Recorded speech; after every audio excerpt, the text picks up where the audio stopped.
When Joe Rogan asked Paul Rosoli about his most recent expedition to the Amazon, Paul responded by sharing a story that sounds like a scene from a movie. He and his team ventured into one of the most remote areas of the rainforest, a place untouched by modern civilization. The goal? To see what secrets the uncharted Amazon still holds. Paul explained the journey.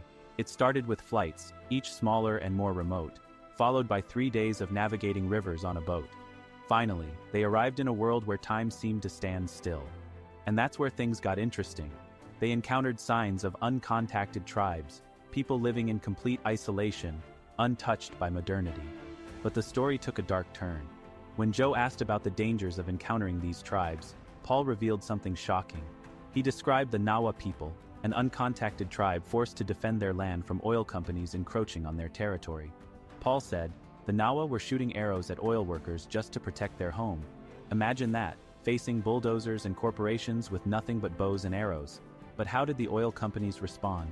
Paul explained that they funded missionaries to persuade the tribes to leave their land. These missionaries promised food and safety, but instead tricked the tribes into towns where they were left helpless, unable to navigate a world they'd never seen before. Paul called it one of the worst things he'd ever witnessed. When Joe pressed Paul on how these tribes communicated with the outside world, Paul described the painstaking process. Translators would work through layers of languages, Spanish to one dialect, then to another, just to exchange a few words. Yet, even with these efforts, the tribes were being exploited and abandoned.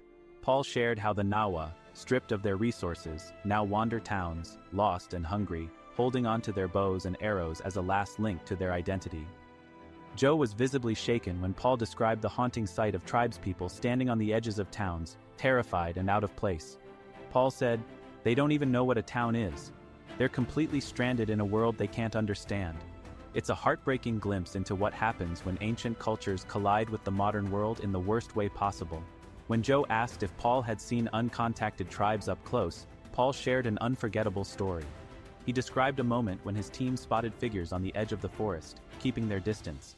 Paul said, "They know you're there long before you know they're there. The tribes remain hidden, watching from the shadows. But any attempt to get closer could mean danger, for both sides." Paul also highlighted the ethical dilemma of contact. These tribes have no immunity to modern diseases, and even a handshake could be fatal. He and his team turned back at the first sign of uncontacted tribes, prioritizing their safety above curiosity. It's a reminder of how fragile their existence is. Joe and Paul closed their conversation with a broader question. How do we protect these tribes? Some argue that they should be left alone, while others believe integration is the only way to save them. Paul, however, left no doubt. What's happening now is exploitation disguised as help. The Amazon is being destroyed, and its people are being forgotten. This conversation was a wake-up call. These tribes aren't just part of history, they're part of our future. Their survival is tied to the fate of the Amazon, and by extension, the entire planet. What do you think? Should these tribes be protected at all costs? Let me know in the comments, and don't forget to share this video to keep the discussion alive. Together we can shed light on their fight for survival.